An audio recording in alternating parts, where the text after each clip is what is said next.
Tes cheveux sont extrêmement secs, ils sont durs, littéralement ils sont durs. Quand tu les touches, tu sens vraiment les grains de cheveux dans tes doigts, tu sens qu'ils sont secs et au moindre mouvement, ils se cassent. Dans cette vidéo, je vais te partager ce masque dont l'un des ingrédients particulièrement va redonner souplesse et malléabilité à tes cheveux, va te permettre de pouvoir les coiffer, les manipuler sans causer de casse.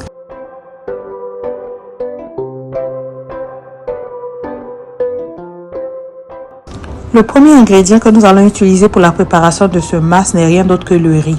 Le riz pour son effet gainant, le riz pour son effet fortifiant, le riz pour son effet protéiné sur les cheveux crépus. Étant donné que les cheveux crépus sont faits principalement de kératine, donc de protéines, le riz est un ingrédient incontournable si nous voulons redonner vie à nos cheveux, à nos fibres capillaires. Donc je vais utiliser 3 cuillères à soupe de riz que je vais porter à ébullition, disons même à cuisson. J'ai besoin en fait d'une certaine quantité de riz cuit. Donc là, j'ai utilisé juste 3 cuillères à soupe en me disant, après la cuisson, j'aurai le volume de 1 cap de riz cuit. Pendant la cuisson, j'ai réalisé que j'avais besoin d'un peu plus d'eau. En fait, tu dois apporter le riz à un degré de cuisson où les grains peuvent s'écraser facilement entre les doigts. Donc après une vingtaine de minutes de cuisson, je presse les grains de riz entre mes doigts et je peux voir que le riz a la texture que j'aimerais, une texture qui s'écrase facilement entre les doigts.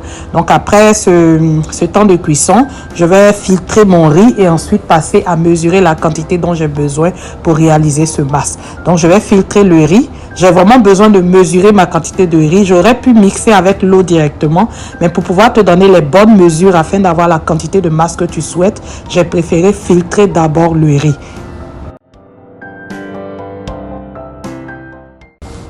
Je vais donc utiliser un cap. Le cap mesure 250 ml. Donc je vais remplir le cap de riz préalablement cuit afin de passer au mixage et puis de pouvoir aussi doser la quantité d'eau dont j'ai besoin pour avoir la texture de masque que je veux.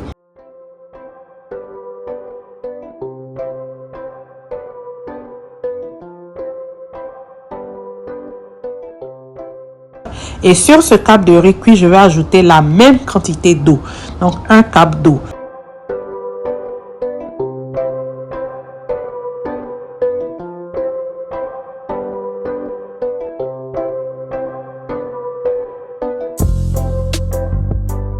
Donc, je passe tout cela au mixeur finement et ensuite, bien que je l'ai mixé certainement assez fin, je vais m'assurer quand même de le filtrer, de filtrer ma préparation pour m'assurer de ne pas avoir de grumeaux. Et comme je dis tout le temps, on ne veut pas de grumeaux dans nos cheveux parce qu'en fait, enlever les grumeaux, ça sera agresser les cheveux, ça sera vraiment de les rincer, de les frotter, ce qu'on ne veut pas faire. Donc, je vais ici filtrer ma préparation qui passe. Elle est assez légère, elle passe facilement dans mon chapeau de perruque et j'obtiens cette belle préparation onctueuse avec très peu de résidus, comme tu peux le voir ici. Donc, j'ai pas vraiment beaucoup de résidus, mais quelques résidus peuvent te mener la vie dure. Ensuite, je passe au deuxième ingrédient que je suis ravie de te présenter aujourd'hui. L'huile de ricin est une huile visqueuse, est une huile épaisse. C'est en même temps une huile, je dirais, miracle pour les cheveux crépus. Avec son effet, son aspect visqueux et épais, c'est une huile qui vient en fait enrober le cheveu, lui donner de la souplesse. C'est une huile vraiment qui fait du bien aux cheveux crépus. C'est une huile qui favorise la pousse des cheveux. L'huile de ricin nourrit les cheveux en profondeur pour leur apporter éclat et douceur. Elle va enrober les cheveux. C'est un soin vraiment complet qui peut de la racine jusqu'au pointe sur toutes tes longueurs, le cuir chevelu. L'huile de ricin est extraordinaire pour la qualité de tes cheveux, pour leur redonner souplesse. Et voici la texture, c'est onctueux, c'est riche, c'est aussi bien protéiné que nourrissant avec la présence de l'huile de ricin. Donc je vais renverser le tout dans un applicateur. C'est plus facile à appliquer, mais tu peux tout aussi l'appliquer avec les doigts tranquillement. Et puis c'est ça, donc je vais le mettre dans mon applicateur et nous allons passer à l'utilisation de ce masque qui va à la fois gainer tes cheveux, les fortifier, mais en même temps leur redonner souplesse, brillance et malléabilité pour limiter la casse. La casse est l'un des éléments pour lesquels nous ne voyons pas la rétention de longueur, nous ne pouvons pas retenir la longueur, sinon tes cheveux poussent environ 1 cm par mois, mais s'ils se cassent, tu ne peux pas apprécier cette pousse. Donc le masque que nous allons faire aujourd'hui, c'est vraiment pour limiter la casse de nos cheveux naturels qui, lorsqu'ils sont secs, se cassent énormément. Tu peux voir ici la texture très douce de ce masque et donc nous allons passer à l'application. Et comme je l'ai écrit sur la vidéo, tu peux ajouter jusqu'à 5 cuillères à soupe d'huile de ricin. Tout cela va dépendre en fait du degré de sécheresse de tes cheveux. Les cheveux de ma fille sont un peu secs, ils ne sont pas extra secs. Donc nous avons fait juste 3 cuillères à soupe et puis en plus c'est tout ce qui me restait. Mais si tu veux, tu peux en ajouter un peu plus d'huile de ricin pour vraiment ramollir tes cheveux. Donc si tes cheveux sont extrêmement secs, tu peux aller jusqu'à 5 cuillères à soupe d'huile de ricin. Donc nous allons appliquer notre masque comme d'habitude et il est un peu tiède, donc je pense que son effet sera encore meilleur.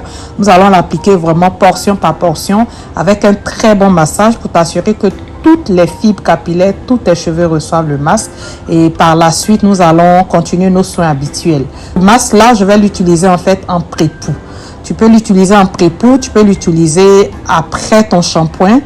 Mais ici, on a décidé de l'utiliser en pré-poux et par la suite, après son shampoing, nous allons lui faire un masque hydratant. Vraiment pour booster l'hydratation de ses cheveux, on a voulu le faire ainsi. Donc, ce masque à l'huile de ricin, comme je viens de dire, tu peux l'utiliser en pré-poux avant son shampoing, ce que nous sommes en train de faire ici.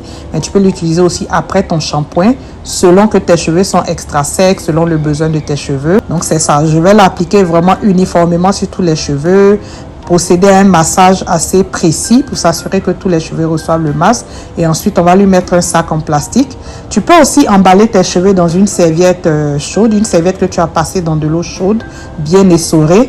Tu entoures ta tête avec la serviette chaude et ensuite tu mets un sac plastique par-dessus le tout et tu laisses poser tout cela pendant une trentaine de minutes et ensuite tu passes à ton shampoing et à ton masque. Si tu le fais après shampoing aussi pareil, tu entoures ta tête avec une serviette chaude, tu mets ton plastique dessus et ensuite tu procèdes en fait, tu fais la pause de 30 minutes et tu continues tes soins habituels. Donc j'espère vraiment que tu vas essayer ce masque super nourrissant pour les cheveux extra secs.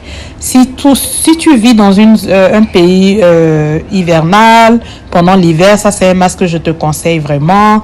Si tu vis dans un pays tropical, peu importe, que tu sens que tes cheveux sont extra secs, voilà le masque que je te conseille d'essayer. Et tu pourras augmenter la quantité d'huile de ricin selon les besoins de tes cheveux. Donc, essaie ce masque et partage avec nous ton expérience. J'aimerais aussi avoir en commentaire ton expérience avec l'huile de ricin en général. Moi, personnellement, je suis allergique à l'huile de ricin. Je l'ai essayé sous toutes ses formes. Ça me donne de la démangeaison au niveau du cuir chevelu. Mais ma fille tolère très bien cette huile. Donc, avec elle, je peux vraiment faire ce masque. Mais moi, personnellement, je ne peux pas utiliser ce masque parce que je suis allergique à l'huile de ricin. Donc, partage-moi ton expérience avec l'huile de ricin, communément aussi appelée Jamaican Black Castor Oil. Donc, si tu as l'habitude d'utiliser cette huile, comment tu l'utilises, quelles sont tes expériences avec cette huile, dis-moi en commentaire, est-ce que c'est une huile à laquelle tu es habitué, que tu aimes, que tu n'aimes pas, et aussi dis-moi pourquoi tu l'aimes, pourquoi tu ne l'aimes pas. Sur ce, on se dit à la prochaine pour une autre vidéo tout aussi instructive. Voilà pour la vidéo d'aujourd'hui. J'espère vraiment que tu l'as aimé et on se dit à la prochaine et bye bye.